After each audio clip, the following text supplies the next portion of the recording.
Hey tubers, welcome back for another adventure. So some of you may have seen this cart in the background. It's been unused, abandoned, chucked in the bushes, dragged about for probably about as long as the Big Red is sat in the shed. Because this cart and the Big Red used to do a lot of work for me at my old house. And then when I moved to this house and I got the 4-Trax 4x4, they both kind of fell into disuse. This one fell into disuse because of flat tires, and the Big Red fell into disuse because I'm a moron. So, having explained that, we got to bring this thing back to life. You could see I got one tire with air in it, and it's not in very good shape anymore. The other tire not only doesn't have air in it, is now gone. And one of the things that got this into disuse, I've priced those tires on rims, and they want like a lot of money for them. So I've looked at it, and do I need it? And then never mind, and then it sits for another year. Well, I'm going to bring Big Red back to life, and I'm going to bring this cart back to life. And as a matter of fact, this cart comes back to life today. This has a 3/4 inch axle. So as you look for those tires on a 3/4 inch axle, you run into money very quickly. They want like 25-30 bucks each on those tires. And anybody who's been watching my videos knows that Harvey is a tad cheap. What I did was I went to First Harbor Freight, once again looking for, a couple of the bigger tires, and I couldn't find them. But they had these on sale for $3.99 each, $4 each. And the problem is the axle size is 5/8 instead of 3/4. These tires are good for about 350 pounds each, 330 I think it is, whatever. So the cart will only be able to carry 700 pounds instead of 1,000. These tires are also a little smaller, so they're not the greatest replacement in the world. But quite honestly, I just want the cart back to life, so this is what we're going with. I also bought an axle. That was 11 bucks at the Home Depot. So between the axle and the tires, call it a $20 bill. I'm much happier spending $20 to fix that cart than I am spending $50 to fix that cart, especially because sometimes I think the cart goes on sale for somewhere around 100. So one could just say the heck with it, take the whole bottom off the cart, graft it to a quad or something, and call it a lawn truck. So hang out and you could enjoy the adventure. Getting started. Looks like there's 2 bolts, this one and the other one, that kind of go through the axle, and once you cut those off, it looks like the axle slides right on, and we could slide the new one right in. So some of you guys like to watch me work a little bit. Let me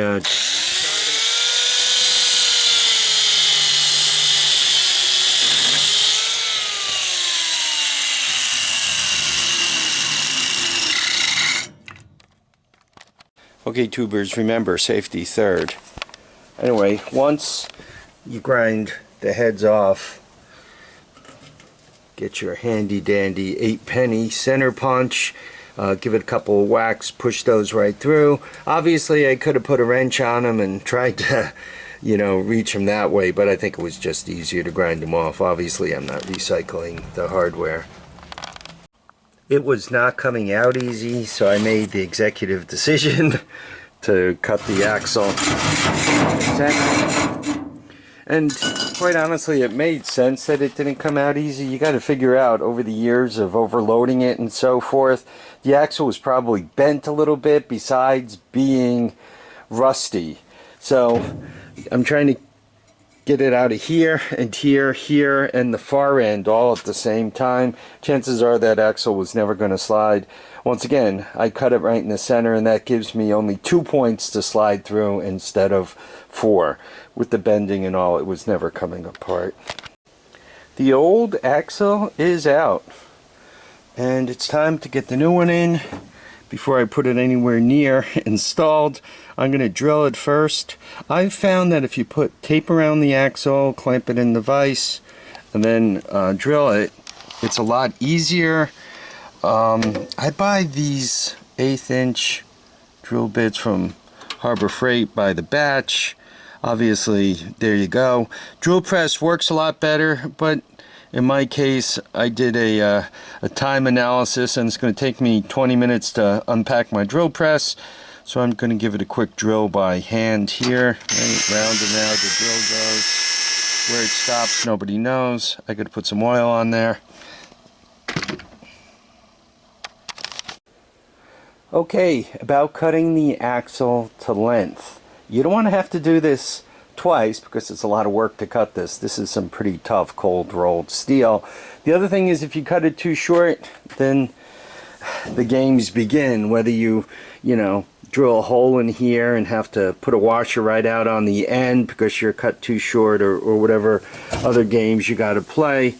So anyway, I measured it twice, cut it off, and you could see I have a little extra length here, which is okay. You just don't want it so long, and that's pulled up tight.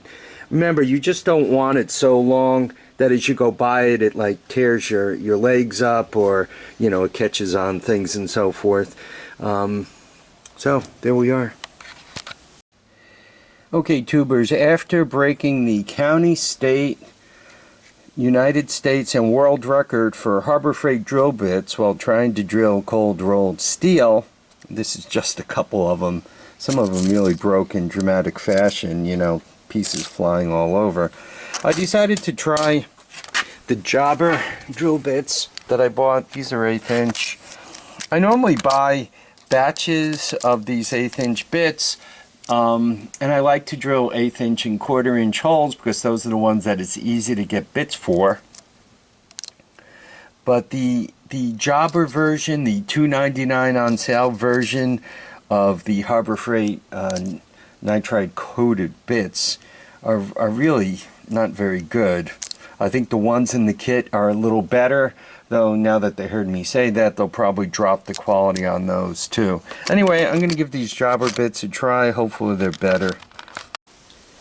The wheels are on the bus. I didn't bother drilling and bolting this, and I did that deliberately. If I drill through this to put bolts through it, it's going to weaken the axle dramatically, and I'd rather not do that. And it really doesn't matter if it floats back and forth a little bit.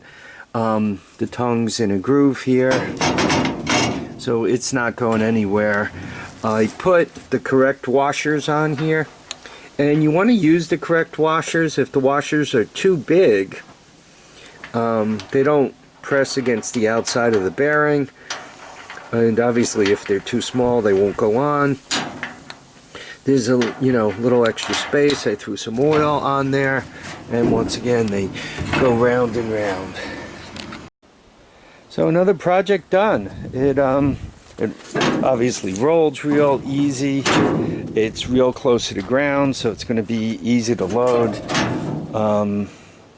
It's just barely a foot off the ground, 13-14 inches in the back. I think it's going to be perfect to have this thing back functioning for me. You guys know, as you're trying to move stuff around, if your trailer is too big and you're trying to move it through narrow little spaces, it gets hard. If your trailer's too small, you really can't put anything on it. The nice thing about this size is, if worse comes to worse, I can tilt it backwards, drag something up on it enough so that it somewhat balances, and put it someplace. As an example, I can kind of put a 3-wheeler on here, a little cattywampus, or one of the lighter quads or whatever, and drag it to where it needs to be. This is old enough where they actually use some metal to make this. Probably should get painted. I have all that leftover paint. Maybe I will throw a little paint on it.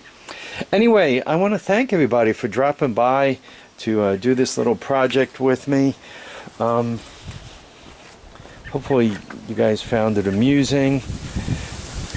Oh, that's who actually made it back in the day.